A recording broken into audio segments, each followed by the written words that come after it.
Saya yakin Bu Mega sebagai Ketua Umum sangat peduli dan slogan dari partainya beliau adalah partainya wong cilik, jadi beliau selalu memikirkan tentang sikapnya wong cilik, rakyat kecil, sehingga harapannya Bu Mega mungkin dengan melakukan tindakan seperti itu bisa diikuti oleh partai-partai yang lain yang mengatasnamakan partai ini wong cilik kan itu. Tapi ternyata kenyataannya malah sikap Bu Mega ini dibully oleh teman-teman yang lain. Ya ini yang perlu menjadi perhatian, dan ini bahwa inilah sesuatu yang benar itu seperti itu. Mesti banyak musuh, tapi saya yakin suatu saat nanti orang akan mengakui bahwa apa yang dilakukan oleh Ketua Umum Partai PDI Perjuangan itu adalah itu yang benar. Jadi tidak bisa dikatakan itu salah. Itu adalah sesuatu yang benar.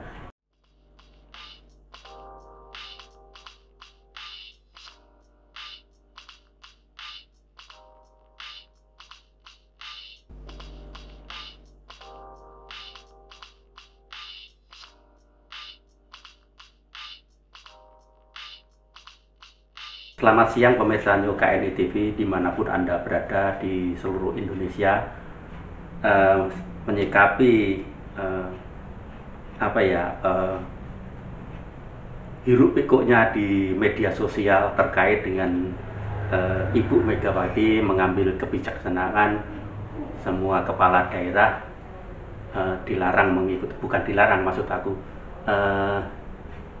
menunggu perintah Ibu Megawati untuk menunda keberangkatannya untuk ikut retret di Magelang. Ini dari di media sosial itu kebanyakan menganggap Ibu Mega itu pendendam ataupun kaitannya kecewa ataupun dan lain sebagainya. Ini saya bincang-bincang dengan Dr. Haji Iwan Setiawan SHMH, kebetulan dia pakar hukum. Menurut pandangan Bang Iwan, sikap Ibu Megawati ini bagaimana? Ya, terima kasih Bang. Ya, Mas Janu. Gini, kalau saya melihat dari sikap dari Ketua Umum PDI Perjuangan Ibu Hajah Megawati Soekarno Putri, jadi itu adalah sikap yang ditunjukkan oleh seorang ketua partai dalam mengawal jalannya pemerintahan Indonesia.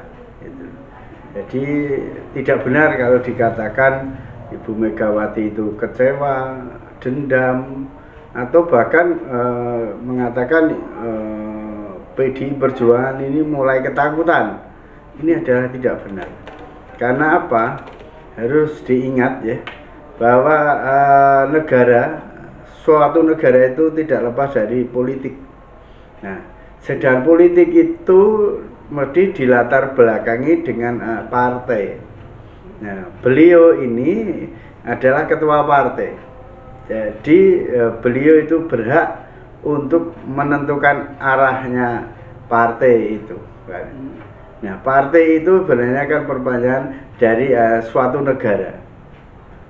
Itu. Nah, inilah yang sering saat ini kalau melihat berita-berita yang ada di medsos akhir-akhir ini, inilah yang menjadi salah kan gitu.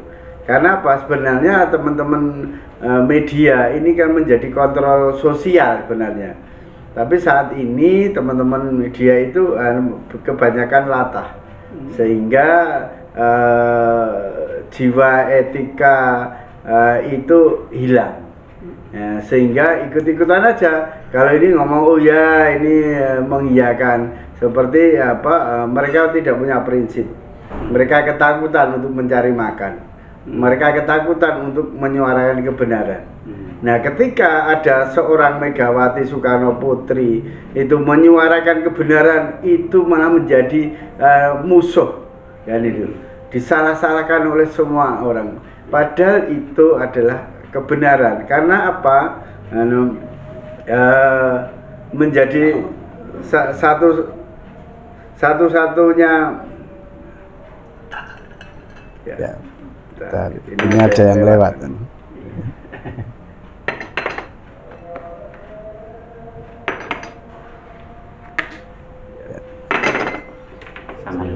Ya. Terima kasih, Mbak. Ini kita lanjutkan. Nah, ini jadi sesuatu yang benar itu ketika menjadi sendiri di Indonesia ini dinyatakan menjadi sesuatu yang salah dan sesuatu yang aneh. Nah, padahal dalam dunia hukum itu kebenaran itu walaupun sendiri itu tetap harus ditegakkan. Ada idiom di hukum itu, biarkan langit runtuh tapi kebenaran itu harus ditegakkan. Nah, di situ kalau kita mensikapi awal ini Megawati ini tidak salah untuk melarang kadernya untuk ke sana gitu. Jadi mungkin tinjauan dari Bang Iwan sendiri, landasan berpikir, landasan hukumnya Bu Mega ini mungkin seperti apa? Ya, mengeluarkan statement seperti itu, menunda keberangkatan teman-teman kepala daerah untuk berangkat retret itu. Padahal kan itu kan intinya program dari pemerintah yang ada. Ya gini, kalau soal cara berpikir atau apa ya tidak bisa kami tebak ya, karena itu setiap orang berbeda-beda. Tapi secara garis besar namanya seorang pemimpin itu mesti akan memikirkan ke depan yang lebih baik. Nah, ketika seorang ketua umum Haja Megawati Soekarno Putri ini melarang kadernya untuk berangkat retret, saya yakin sekali beliau punya alasan itu. Alasan ya yang perlu diluruskan bahwa saya yakin kalau Bu Mega ini mengeluarkan itu bukan karena kecewa dengan sikap kecewa ya, tapi maksudnya bukan dalam teori praktis, umpamanya ketika karena waktu itu bersamaan dengan Sekjen Pak Hasto Kristianto ditahan, saat itu juga harus ada keberangkatan para kepala daerah retret ke Akmil Magelang kan itu. Nah, hanya momen itu yang akhirnya menjadi gorengan dari teman-teman media. Tapi sebenarnya saya yakin bahwa Ibu Ketua Umum Haja Megawati Soekarno Putri tidak seperti itu, tapi ada pertimbangan lain, hanya karena waktunya saja yang berdesaan. Nah, kalau saya bicara dengan ilmu hukum kan itu, apalagi hukum ketatanegaraan, nah ini kan yang jadi permasalahan kan, karena maraknya demo Indonesia Gelap ini kan benar menunjukkan bahwa sistem ketatanegaraan kita ini yang baru tidak baik-baik saja kan itu. Karena apa? Ya di dunia itu kan sudah terkenal ada presidensial, ada parlementer kan seperti itu. Nah, di tempat kita ini di Indonesia ini kan ini menjadi rancu, presidensial tidak, parlementer juga tidak. Ini saya yakin negara kita ini para ahli profesor tata negara ini baru merumuskan merumuskan suatu sistem ketatanegaraan yang kombinasi antara presidensial dan parlementer kan, mungkin seperti itu. Tapi kan dengan berjalannya waktu yang sangat cepat seperti ini, nah akhirnya pijakan negara ini kan jadi kabur. Nah, kita akan menuju Indonesia emas di 2045 ini kan akhirnya menjadi bias kan itu.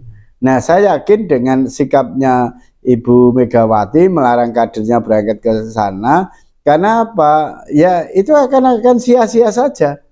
Karena bentuk negara ini berubah-ubah terus. Itu. Setiap ganti pimpinan, ganti orang, itu ganti kebijakan.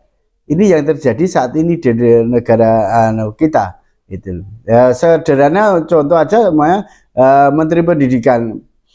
Begitu ganti Menteri Pendidikan, kurikulum juga berubah. Ya. Nah, akhirnya para pengajar, baik dosen, guru, mau apa saja, ini menjadi kebingungan. Nah, harus menyesuaikan begitu baru mendapatkan ritme atau bentuknya untuk ke sana, 5 tahun sudah berjalan, ganti menteri lagi, nanti ganti lagi.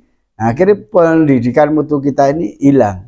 Nah, itu yang harus dibenahi, bahwa memang kita harus meletakkan dasar-dasar negara yang mau dianut seperti apa, sistem negara kita seperti apa, itu harus dibakukan. Jadi walaupun nanti ganti orang, ganti humannya, itu tidak masalah dengan sistemnya.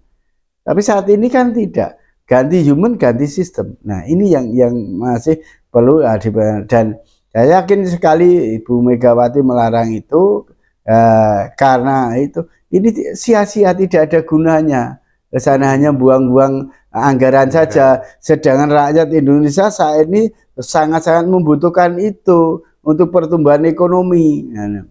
Ini kita 100 harinya dari Presiden Prabowo ini, ya tidak ada apa-apa.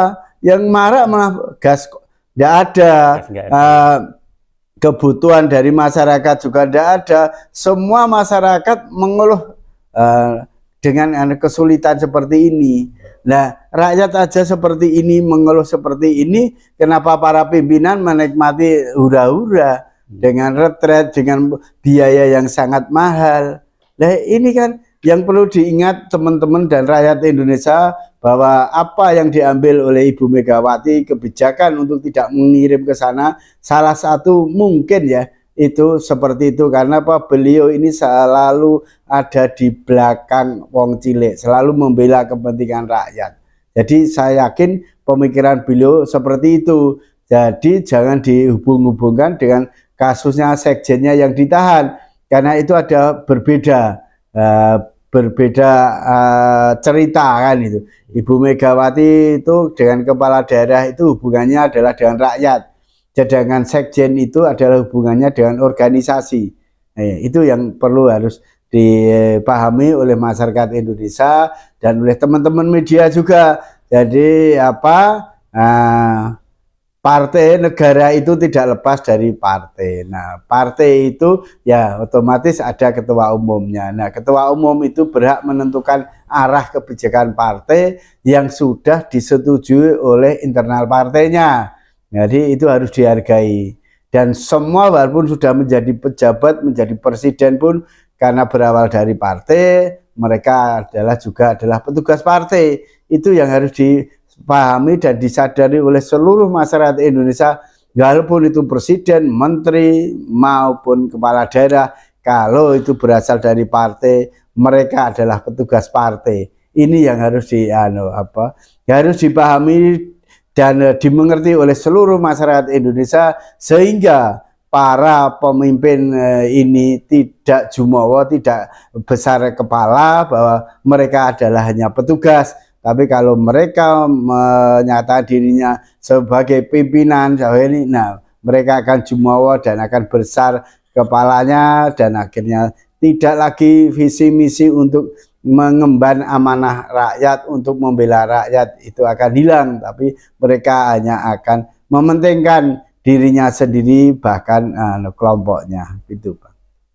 Jadi menarik ini Bang, jadi seluruh teman-teman netizen itu selalu menggiring bahwa Ibu Mega itu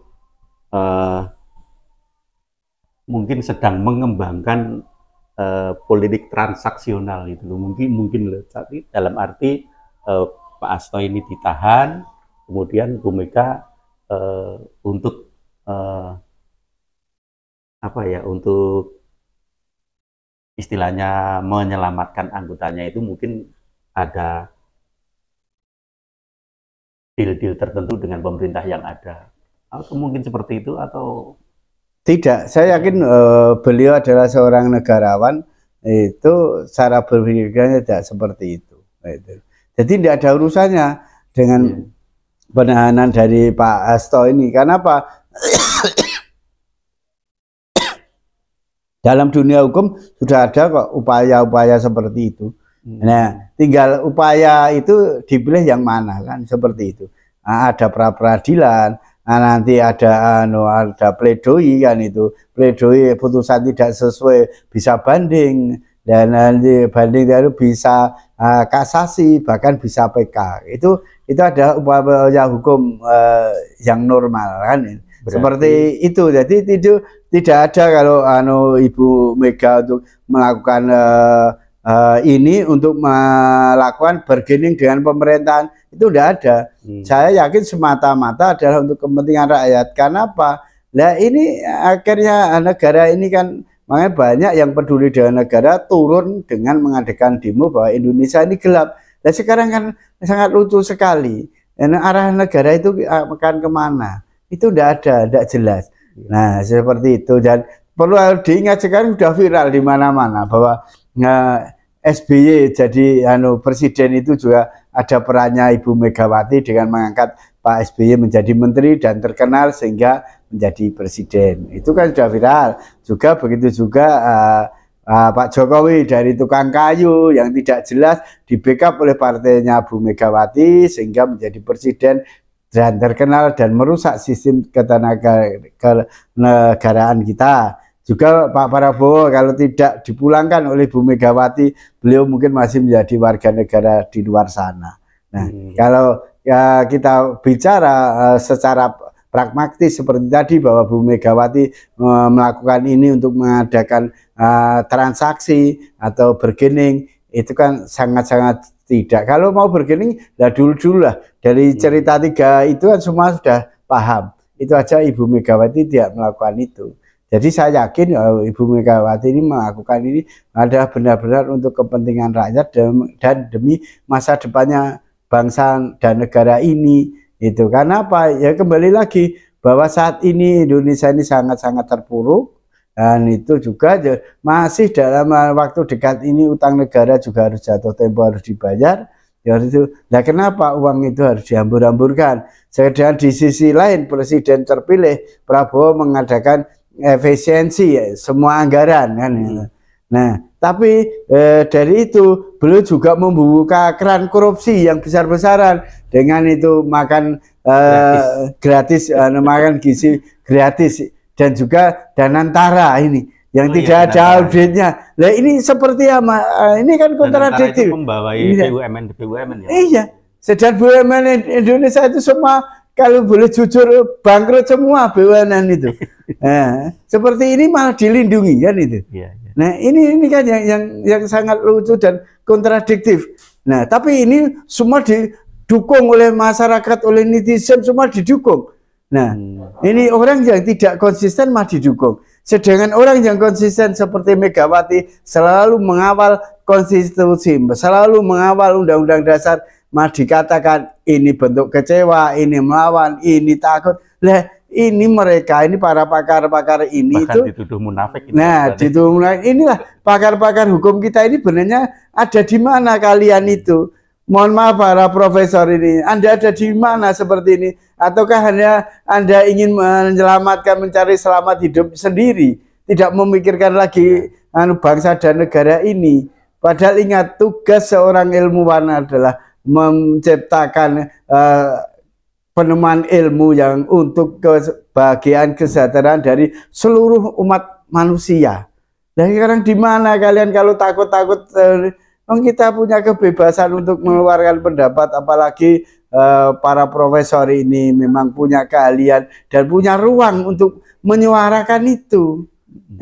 Itu harusnya mari kita bersatu para ahli-ahli hukum, para intelektual untuk memikirkan bangsa ini ke depannya. Lah cita-cita kita di 2045 mau menjadi Indonesia Emas itu mau dikemanakan kalau seperti ini?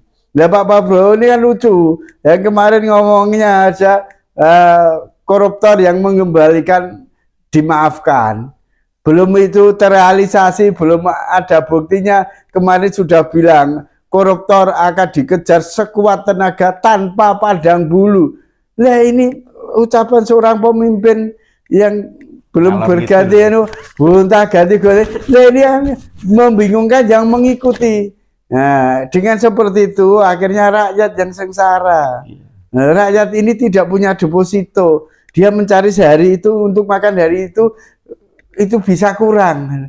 Nah kalau beliau Pak Prabowo ini 10 tahun itu tidak bekerja, kekayaannya masih ada. Para pejabat-pejabat baik itu Pak Menteri Erick Thohir ataupun Ruslan Ghani itu mereka tidak bekerja 20 tahun aja masih hidup, kekayaannya masih banyak sekali. Nah rakyat ini kerja sehari itu untuk makan sehari kadang kurang.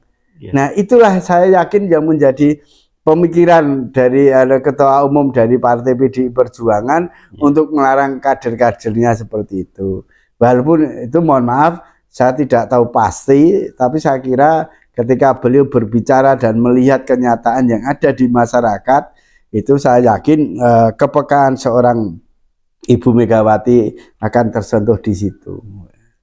Bahkan di Irian itu merebak juga masyarakat di sana itu tidak membutuhkan makan gratis, mereka membutuhkan pekerjaan bagi orang tuanya. Kalau orang tuanya bisa bekerja, otomatis bisa ngasih makan anaknya dan menyekolahkan.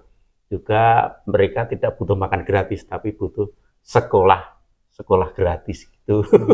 Iya, nah gini Bang, ketika saya kuliah S1 dulu, itu teman-teman saya banyak dari Indonesia Timur, dari Papua, NTT, kan itu. Nah mereka itu sekolah ke sini itu dapat beasiswa dari pemerintahan di sana, gitu. Dan pulang dari sini itu mereka mesti jadi pejabat di sana. Gitu. Padahal ya mohon maaf ya, bukan kemampuan SDM mereka itu jauh di bawah kita. Tapi pemerintahan sana sangat concern untuk menyekolahkan, memberi pendidikan. Nah, itu loh. Jadi kalau sana itu dan pendapatan per kapita mungkin tinggi sana, karena apa? Teman-teman saya dari sana kalau dulu itu dapat kiriman itu luar biasa banyaknya. Bisa untuk meraktir teman-teman di sini, walaupun memang kendalanya kadang kiriman telat dan mereka kurang, yaitu kembali ke SDM itu tidak pinter memanage itu. Jadi begitu kiriman datang ya saat itu untuk pesta dan lain-lain untuk meraktir teman-temannya orang Jawa termasuk saya ini. Nah nanti tahu-tahu habis, nah akhir bulan belum dapat kiriman, dia sudah tidak bisa apa-apa. Nah itu, tapi kalau dilihat dari value-nya itu benar cukup. Kalau dia punya SDM seperti orang-orang kita yang kita ngatur ini, harusnya malah sisa. Kami bergaul langsung dengan mereka. Jadi ketika mereka dikirimi makan gratis ini sangat lucu sebenarnya. Dan perlu diketahui oleh rakyat Indonesia dan pemirsa semua bahwa di Indonesia ini tidak kelaparan. Nah, itu boleh beberapa waktu yang lalu ketika negara Ethiopia kelaparan, itu yaitu orang itu hanya tulang dan kulit gitu. Nah, kalau di Indonesia ini tidak ada. Jadi tidak perlu makan gratis itu. Tapi karena waktu itu jurgannya adalah untuk menarik dari pemilih, seperti itu dilakukan. Tapi dalam survei, dalam kenyataan sebenarnya kita itu tidak kelaparan, kita itu tidak kekurangan gizi. Malah banyak orang-orang kita itu makan yang berlebihan dari gizi. Gitu. Teman-teman yang ada sini, ada adik mahasiswa itu kalau saya lihat mereka tidak lagi seperti ketika saya dulu mahasiswa. Saya tuh membawa kompor di kos itu saya masak. Sekarang adik-adik ini mahasiswa saya itu dia tidak perlu masak tapi GoFood. Nah dari itu kan mereka punya duit, orang tuanya punya duit, dan naiknya sepeda motor, ada yang naik mobil. Lah kami dulu itu kuliah jalan kaki. Karena kami tidak punya apa-apa. Membayar kontrakan aja kadang kita jadungan sama ibu kos. Itu kalau pas memang belum bayar kan itu. Itu seperti itu. Jadi ini sudah berbeda. Kalau kita kembalikan lagi ke makan gratis, sebenarnya enggak. Nah, sebenarnya sangat realistis ketika teman-teman rakyat Papua menolak tentang makan gratis tapi minta pendidikan gratis. Itu sebenarnya logika dan masuk akal. Tapi lagi-lagi itu digoreng oleh teman-teman. Nah, marah mereka, disalahkan. Nah, ini yang terjadi, yang menjadi lucu di Indonesia sekarang. Suatu kebenaran itu menjadi salah, sedangkan suatu kesalahan itu ketika berjamaah itu menjadi benar. Ini yang menjadi prihatin, sehingga harapan saya, mari para ahli-ahli ilmuwan-ilmuwan ini bersatu berkumpul untuk bisa merumuskan negara kita ini akan lebih maju, benar-benar bisa menyongsong untuk menuju Indonesia emas di tahun 2045. Udah banyak Bang. Kembali ke Ibu Mega lagi, ini yang terakhir Bang. Saat Bu Mega menginstruksikan kepala daerah ini tidak menghadiri, menunda, bukan tidak menghadiri, menunda kehadirannya di retret di Magelang itu sebenarnya kan udah dikumpulkan ya di suatu tempat kan. Saya tahu dikumpulkan di suatu tempat, tentunya itu pasti diadakan pengarahan ya. Diadakan pengarahan dari timnya Ibu Mega sendiri. Terus yang pengen saya ketahui itu sikap kepala daerah ini harusnya bagaimana Bang? Secara kepartaian maupun secara sebagai kepala daerah. Ini seperti itu Bang. Ya ini Bang Danu. Kalau soal dikumpulkan dan arahan, karena saya tidak ikut, saya tidak tahu ya. Tapi kan gini, sebenarnya kembali lagi dari di awal ya, bahwa negara ini adalah dibentuk dari politik ya. Politik itu tidak lepas dari partai kan gitu. Nah, saya yakin sekali kepala daerah itu kalau yang memang dia adalah kadernya partai, saya yakin masih kepala daerah itu tunduk dengan apa yang diinstruksikan oleh partai. Karena apa? Mereka bisa menjadi kepala daerah itu melalui pintu partai. Karena itu dituangkan dalam konstitusi Indonesia. Jadi tidak ada yang independen maju ke sana. Walaupun undang-undang kita dalam itu ada independen itu boleh. Itu. Tapi sampai saat ini belum ada yang maju secara independen, itu bisa jadi. Karena kembali lagi yaitu sistem ketatanegaraan kita ini menjadi rancu. Nah itu ada seandainya itu kan itu nanti jalannya seperti apa? Karena anggaran itu kan diajukan oleh eksekutif, ditentukan oleh legislatif. Nah kalau eksekutifnya kepala daerahnya independen, otomatis kalau kita mau sakel-sakelkan, dia kan tidak didukung oleh legislatif.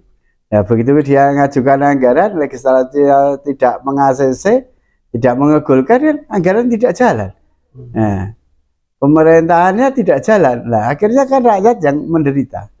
Nah makanya di awal tadi saya mengatakan sistem ketatanegaraan kita ini yang lucu. Itu loh. Harusnya independen itu tidak disahkan, tidak boleh. Kalau memang itu harus partai, ya semuanya partai. Itu. Kalau perlu ya ini kan lucu. Semua orang pengen mendirikan partai. Nah setelah mendirikan partai, ketika mencalonkan kepala daerah atau presiden berkoalisi. Ini kan lucu. Kalau memang gitu ya seperti di luar negeri banyak contoh kan, partai itu hanya dua. Partai pemerintah dan oposisi, itu aja selesai. Tidak itu juga mengurangi konflik yang ada. Nah Indonesia ini multi partai, tapi begitu nanti koalisi. Nah ini yang harus kembali lagi. Mohon para profesor ketatanegaraan ini bisa merumuskan yang sebenarnya itu, sehingga rakyat tidak menjadi korban dan menjadi kacau bias seperti ini. Itu Pak. Ya, terima kasih Bang Iwan Setiawan.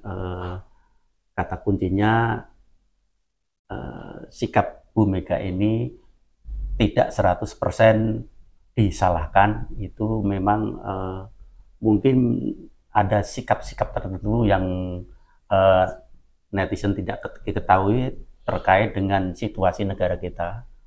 Mungkin bentuk semacam keprihatinan Bu Mega ataupun yang lainnya. Mungkin seperti itu Bang. Ya, saya yakin Bu Mega sebagai ketua umum sangat peduli, dan slogan dari partainya beliau adalah partai wong cilik. Jadi beliau selalu memikirkan tentang sikapnya wong cilik, rakyat kecil, sehingga harapannya Bu Mega mungkin dengan melakukan tindakan seperti itu bisa diikuti oleh partai-partai yang lain yang mengatasnamakan partai ini wong cilik kan itu. Tapi ternyata kenyataannya malah sikap Bu Mega ini dibully oleh teman-teman yang lain. Ya ini yang perlu menjadi perhatian, dan bahwa inilah sesuatu yang benar itu seperti itu. Jadi banyak musuh, tapi saya yakin suatu saat nanti orang akan mengakui bahwa apa yang dilakukan oleh Ketua Umum Partai PDI Perjuangan itu adalah itu yang benar. Jadi tidak bisa dikatakan itu salah. Itu adalah sesuatu yang benar. Itu aja. Hanya tunggu waktu aja. Nanti semua akan mengakui ya bahwa itu benar. Itu tidak lepas dari itu Kanjeng Nabi ya. Nabi Muhammad itu dulu aja ketika menyiarkan Islam ini dimungsuhi sampai beliau sembunyi di gua kira itu sembunyi seperti itu, ditolong oleh laba-laba itu. Nah, sekarang baru orang menyadari bahwa ajaran beliau adalah ajaran yang benar dan sempurna. Nah, ini kan perlu waktu. Nah, mungkin apa yang dilakukan Ibu Ketua PDI Perjuangan Haja Megawati Soekarno saat ini mungkin menjadi bahan bulian, tapi nanti pada waktunya semua orang akan mengakui apa yang dilakukan oleh Ketua Umum PDI Perjuangan Ibu Haja Megawati Soekarno Putri ini adalah sesuatu yang benar untuk membela dan menyelamatkan bangsa Indonesia ini ke depan. Ya, begitulah teman-teman netizen semuanya. Jumpa lagi di kesempatan yang lain, di persoalan yang lain. Jaya selalu Negara Kesatuan Republik Indonesia.